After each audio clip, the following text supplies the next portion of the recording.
You're listening to another ambitious entrepreneurnetwork.com podcast, the voice for entrepreneurs and small business. Now, onto the show. Welcome to Smart Connect Podcast, the podcast for small to medium-sized enterprises. Join your host, Anne-Marie Cross, as she interviews business experts and industry thought leaders on best practice initiatives, innovation, and insights to help you grow your business. Now, over to your host. Welcome to Smart Connect Podcast, Episode 2, featuring business experts and industry thought leaders to help you effectively navigate a constantly changing and disruptive marketplace. I'm your host, Anne-Marie Cross. Did you realise that peers are now as credible as experts? In fact, 6 out of 10 people will believe a search engine over a human editor. And this is one of the symptoms of what the Edelman Trust Barometer is calling the crisis of trust in 2017, where 2/3 of the world's population have lost trust in government, NGOs, businesses and the media. And 85% of people believe that influence and authority are in the hands of the people rather than in institutions. So, when it comes to trust, what would consumers say about your business? Joining me on today's show is Violeta Balhas. Violeta is an alchemic communication specialist who has transmuted a love of words into a lifelong career. First as a writer and a journalist, and then as a communication professional, with some teaching, training and psycholinguistics along the way.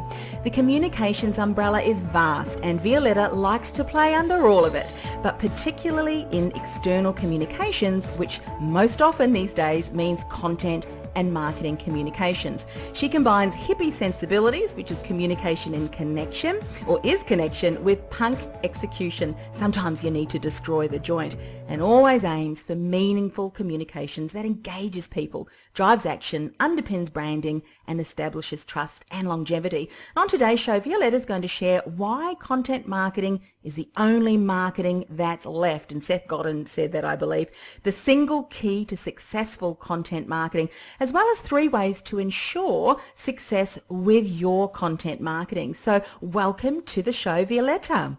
Thank you. What an intro.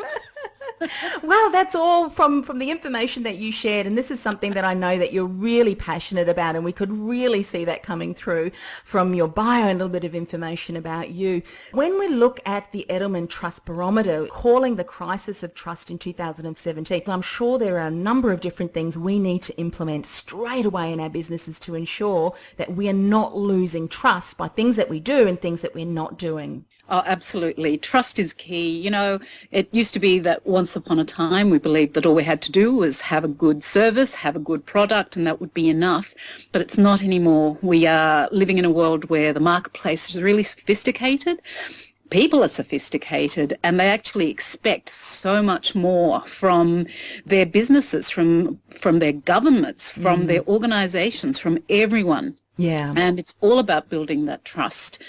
Trust is not only what brings people to you now, but ensures that you have longevity in your business.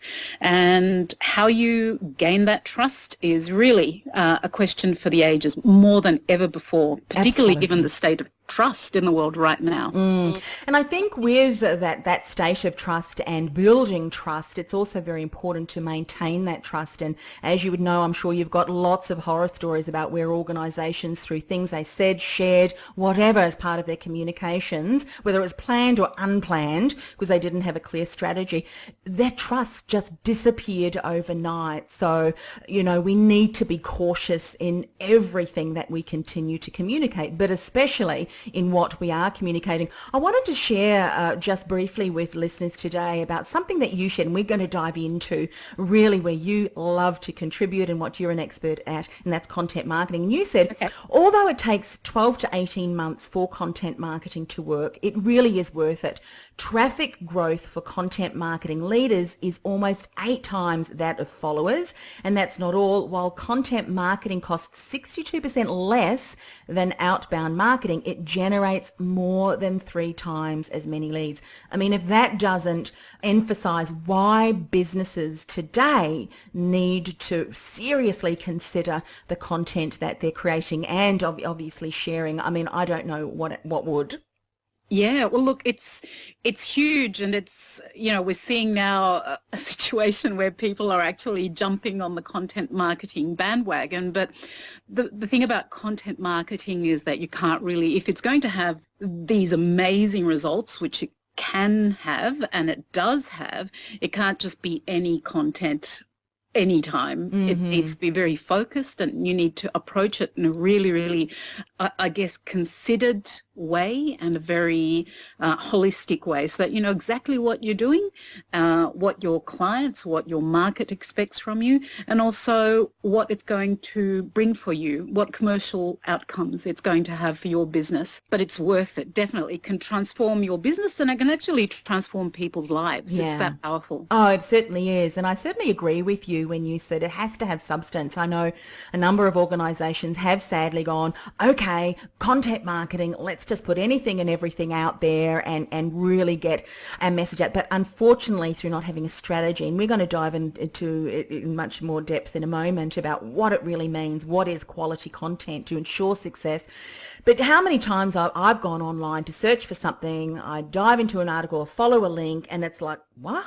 It really, and to me, it lessens my trust in a company if they do that, and it's not really providing me quality information. And what's happened, and I'm sure you probably talk about this all day, there is so much noise and clutter out there, which is content, which really is clutter. It's noise. It makes no real sense, and it doesn't drive the successes. And I think for people that may be thinking today, yeah, we've been content creating and marketing and sharing, but it's not really worked, it's probably because it's not been the right content and there's no real substance. Oh, absolutely. Look, content that's got no meaning does nothing. It doesn't do it for anything. It just adds more noise to what is already an absolutely deafening marketplace. So it needs to mean something, and it actually is fairly scary to do, because in order for it to mean something, you actually have to have some skin in the game. You need to be able to invest time, invest effort, invest money if you've got it, but also, but more than anything else, you need to be able to put your values and your mission and your message out in the world for everyone to see. You actually have to stand for something. And that is actually something that's relatively new for many companies, for many businesses. They go, oh, isn't it enough? Already I'm doing this. And well, you know what? No, it isn't. People actually need to know what it is that you stand for. If in this world that we're living in today, if you have a chance between buying a doohickey from someone who's nameless and a doohickey from a company who's actually put themselves forward as, I don't know, being concerned about the environmentally friendly way of creating their doohickeys, and they've let their clients know about it, they're going to be the ones that actually get the business. It's like, oh, great, they've got something that they're standing by. We're going to give them our $2.50. Now, one of the things that you've said, and I love this, and I'll share it and we can sort of dive in it a little bit deeper, and it really adds value to what you've just been saying. Voice is a combination of audience, message, attitude, and style. And I think what you've just said, that whatever you create, if you can encompass and incorporate all of those areas, that's when your content really connects and on a deeper level and has that trust with consumers. Yes? Yes, absolutely. It's all about voice. And I've been talking about voice for many, many years now, and not just as a content specialist, but actually for the 20-odd years that I've been teaching people how to write, writing fiction, writing non-fiction. The fact of the matter is that everything that there is to be said has been said. It's all been said before. Whenever people say, oh, I've got this great idea, and it's, I thought of it myself. Well, you know what? Chances are that Plato said it, or I don't know, or Henry Ford said it. What makes things different are the voices, and that's the voices, the way they sound like an individual voice, the attitude, the way of looking at this particular principle is a very individual one. So it's all about getting in touch with your voice, working out what it actually should sound like, and remembering that, this is a metaphor, but sound like, in inverted commas, how it's going to express itself to the world, that's what's going to make your content stand out, because that's what people look for, a fresh voice, someone who's going to give them this fresh insight into principles that are actually grounded and proven to work. One of the clear things that comes so consistently across in your messaging and what you share with your clients and organisations and so forth, and it's really coming across in what you're sharing today, is that consistency, particularly your voice, is so very important. And when we get clear on what our voice is for an organisation, it doesn't matter if we've got people in our team that is helping us create the content, or if we utilise services such as yourself from an expert. When we're clear on that, it means that no matter who is creating that content, the consistency of that voice, the message, the style is all going to be the same. Yes? Yes, absolutely. And this is one of the big things that's changed in communications over the last few years. Traditional communications actually has one person talking to many people, but in this brave new world of heightened communications across the board, it means that we now have this new model where it's many people talking to many people, and that's everybody in the organization. So if you actually know what your voice is, this is something that everyone in the team can actually employ. They know what the message is, they know what the style is, they know what the attitude is, and everybody can communicate in a consistent way and in such a way that no one is ever left feeling like, oh my goodness, that particular person's tweet made us look bad. Everyone should be on board with what the actual business has to say and what the voice should be.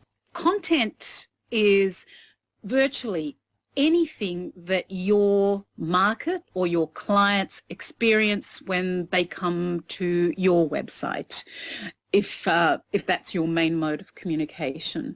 So it's the way things look, it's what they experience, it's what they see, it's what they read. So it's actually something quite vast. People tend to think that content marketing is, I've just got to write a few blogs and I'll be right. But when you look at it in such a holistic way, you realize that content is actually a vast entity. And the content marketing is actually the sharing of the content in a really generous and open way that makes the people that come to you actually, it doesn't make them come to you, it draws them to you and makes them stay with you.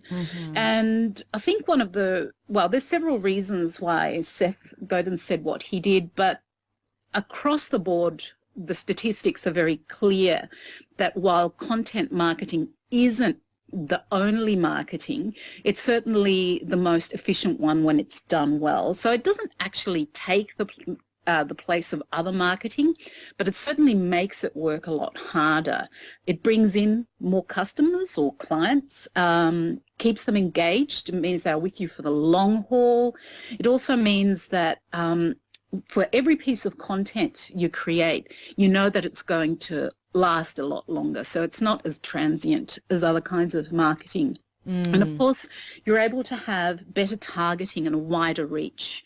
So all of these things combine to make it a really, really compelling thing to do if you're serious about actually expanding your reach and being in people's minds and lives for a long, long time. Let's dive in. The single key to successful content marketing. And it's so simple, but at the same time, it's so hard. It's being consistently good and consistent. So consistently good means quality, of course. That's a given. We shouldn't even be talking about everything that you're putting out there needing to be as good as it can be, but it's not enough. If you write a brilliant dissertation type blog and you only do it once every 6 months or spasmodically, it's not going to actually have any traction for you. You need to be consistent. And this is by far the biggest challenge that any business has, big or small, in actually executing a content marketing strategy.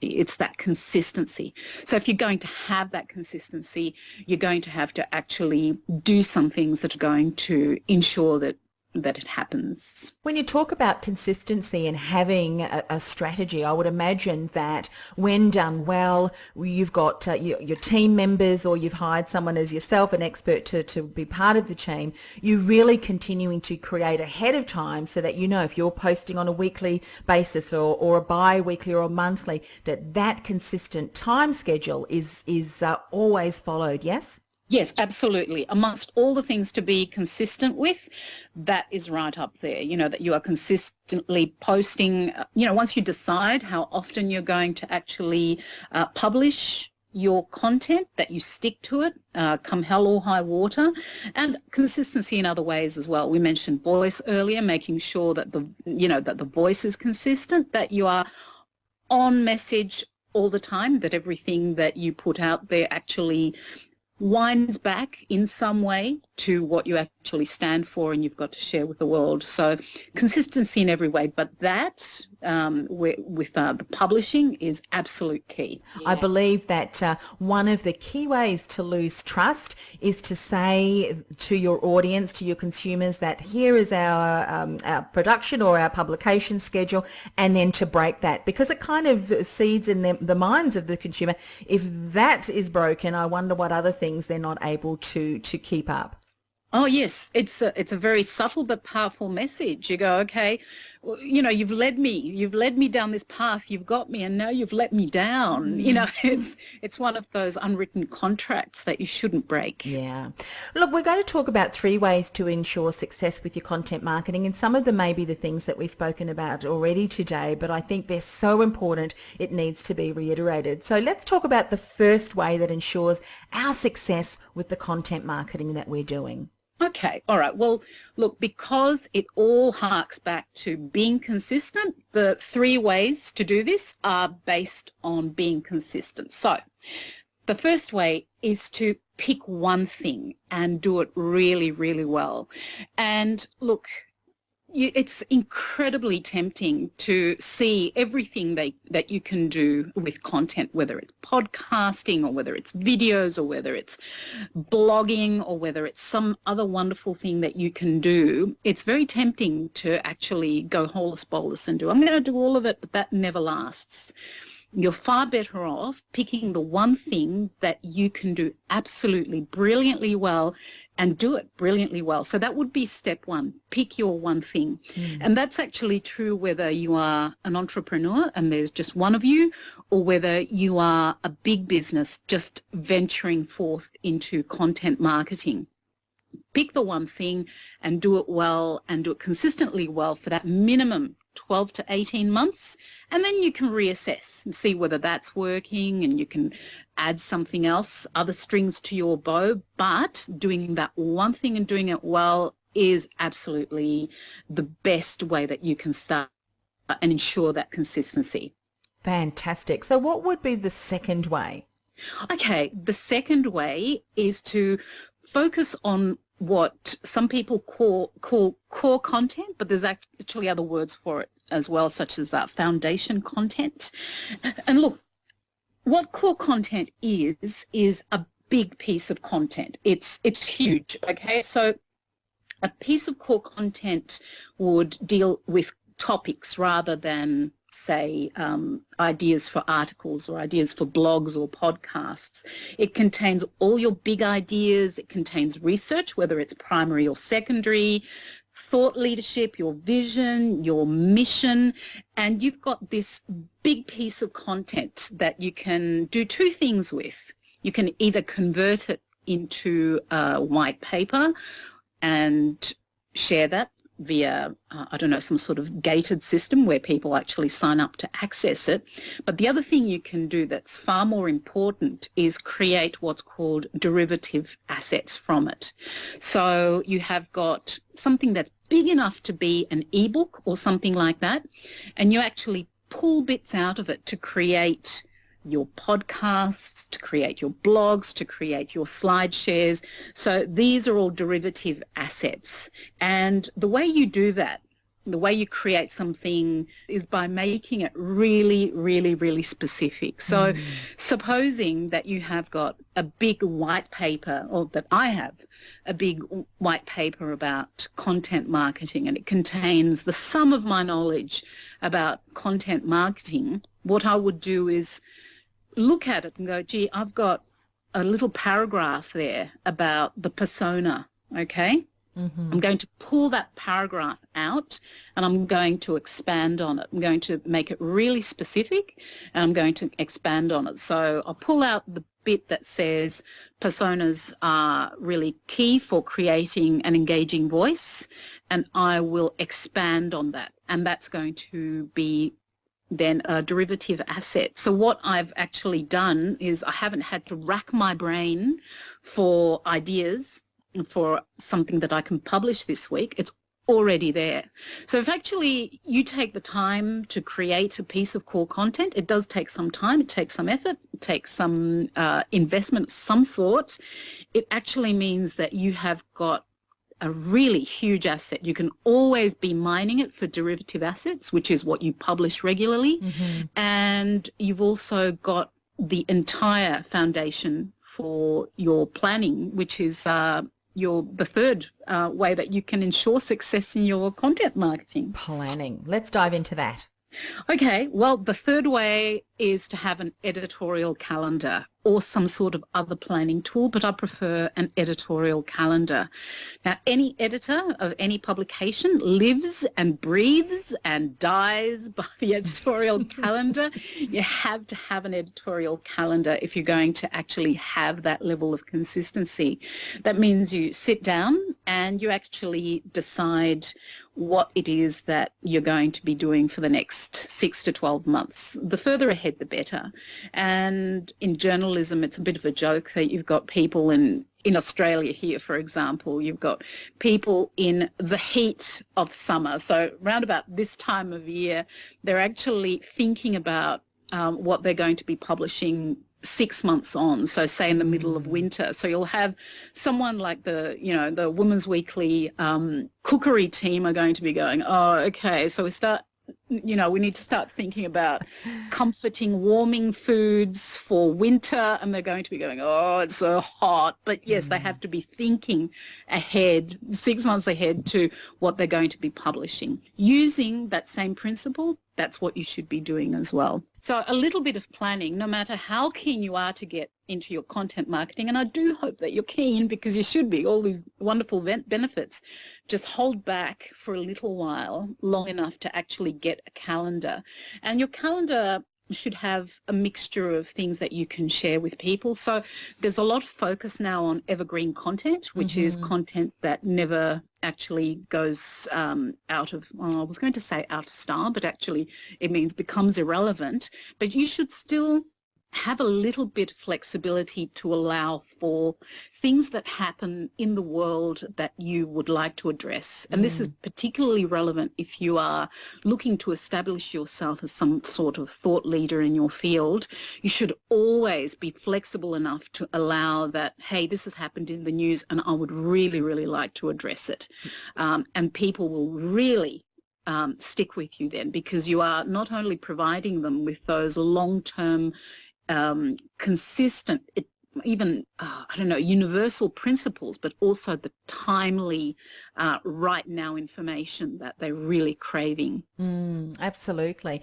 If an organisation has recognised, okay, we now can see that our consistency of content marketing or the information that we're providing really is not, focused on a particular topic, and we've just been, just sharing any old thing, and it's not really had purpose and meaning, and they're struggling with that, and they'd love to find out more about how you can support them. How best for them to get in contact with you?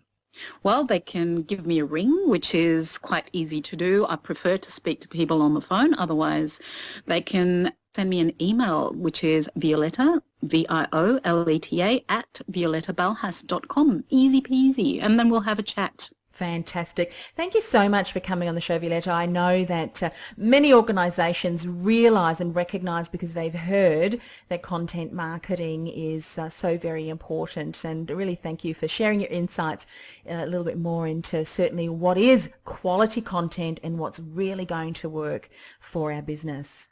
Fabulous. Thank you so much, Anne-Marie. This is great. It's been heaps of fun. Are you a specialist who supports small business and you want to increase your visibility, reach and influence with your own podcast channel, but you don't want to handle the back-end management and ongoing promotion of your show? The Ambitious Entrepreneur Podcast Network is on the lookout for a select group of specialists who are ready to become an influencing voice in their industry.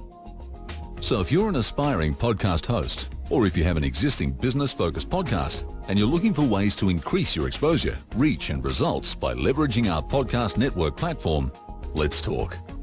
To find out more, go to www.ambitiousentrepreneurnetwork.com/podcast host. That's www.ambitiousentrepreneurnetwork.com/podcast host. The voice for entrepreneurs and small business.